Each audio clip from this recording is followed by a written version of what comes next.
Dr. Stephen Shoemaker has analyzed the Quran using the same critical analysis that scholars have applied to the Bible for years, and he has dared to publish his results. Why has it taken so long for a serious scholar to do this?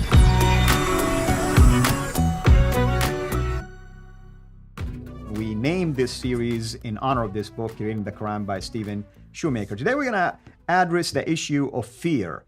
In other words, why is there fear by scholars, I should say, in terms of confronting the standard Islamic narrative? Dr. J, welcome back as always.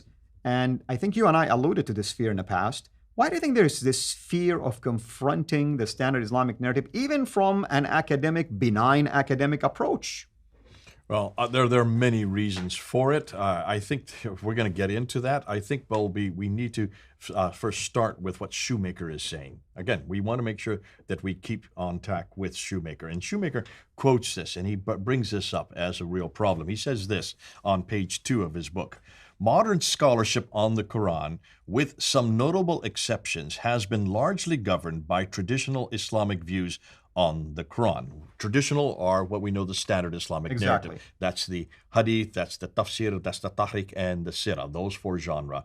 That it has been geared and pushed and formulated by al-Bukhari and others. That's what all modern scholarship has just used that verbatim. They've never questioned it. He goes on and says, the historical critical study of its texts remain under the powerful influence of the Islamic tradition's gravitational pull, at times without even fully realizing it. So what he's saying is, listen, many of the scholars don't even know they're doing it. They don't even they have no idea that they're not applying what was done to the Bible and other books, but mainly the Bible, those same categories, the same criticisms, textual criticism and others, that which is applied has been since the 1800s, since the German school in Tübingen started doing it, Wellhausen and others, which was needed at that time. That has not been done today. That's all he's saying. Now, what his solution is, and he goes, and let me just quote again on that same page. He says, we must not study the origins of the Quran according to the convictions of the later Islamic tradition. And I like later. Okay, he puts that in there purposely because you saw the timeline from the last episode. It is 200 to 300 years later. Right. And he says, but instead, we must use the standard tools of historical criticism that scholars have long applied to the study of other sacred scripture writings. Now, like the really, Bible. the only other one has been the Bible. Really, there's been nothing done on the Upanishads or the Vedas or the Bhagavad Gita. There's nothing but the Book of Mormon. All these other scriptures, no one has had this test done to it except the Bible.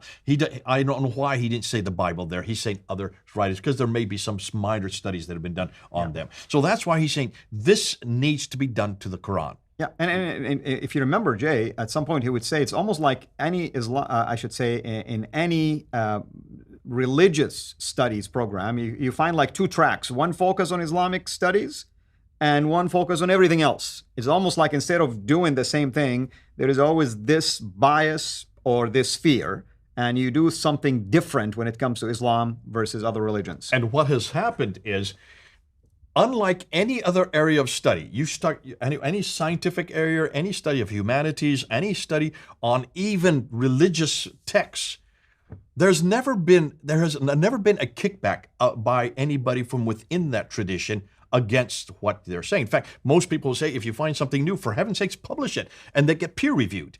And when you get peer reviewed, it's actually a great critical exercise. That's why you want to be peer reviewed, because you want to make sure that what you're saying can stand up to criticism.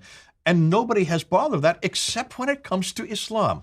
When it comes to Islam, no one wants to be peer reviewed. Why? Well, here's the problem. Let's just go and see what he quotes. This is on page 2 and 3.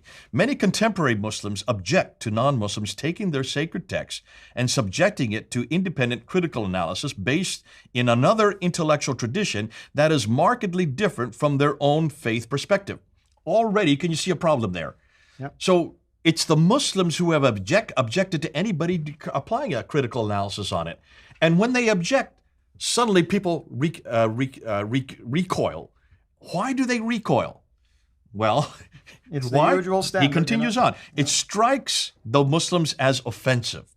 perhaps understandably, that an outsider would come along and tell them what their sacred text really is and how it should be understood. No one is saying how it should be understood. No one's doing that with the critical. See, even that statement is erroneous. Muslims don't understand. We're not telling them how they're to believe or how they're to act or how they're to practice their religion. No one's saying that. All we're asking is it true? Asking critical questions. Don't Muslims ask critical questions of the Bible all the time? Why is that acceptable? But see, we don't give death threats. And interestingly, Shoemaker doesn't say that.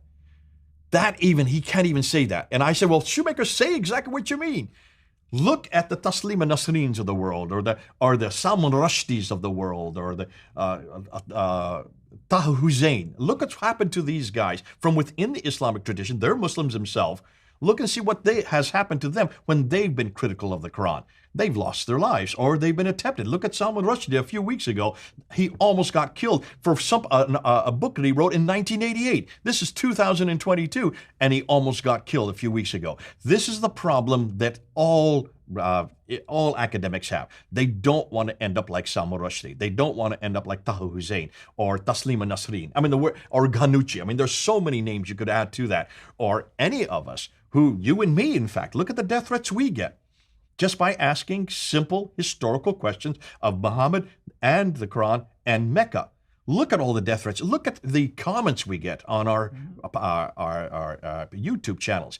No one in academia wants that kind of grief or that kind of hassle, especially when you realize that much of your funding comes from the very people that you're criticizing, because much of the funding for a lot of our institutions here in the West, including the United States and in Europe, comes from petrodollars coming from the Middle East. For the Islamic studies centers and programs. Is that what you're Exactly, that's what I meant. Yeah. The Islamic studies, the Middle Eastern studies are almost all funded by Middle Eastern countries. So you cannot, interestingly, this is the only area of study, and we've said this many times, where what you find you cannot say publicly for fear of what will happen to your research, what will happen to your salary, and what would happen to your life. You could be vilified as well, and you could lose your job. So, sadly, that's what happens. So what happens? Well, Shoemaker then continues, and he says, and he quotes actually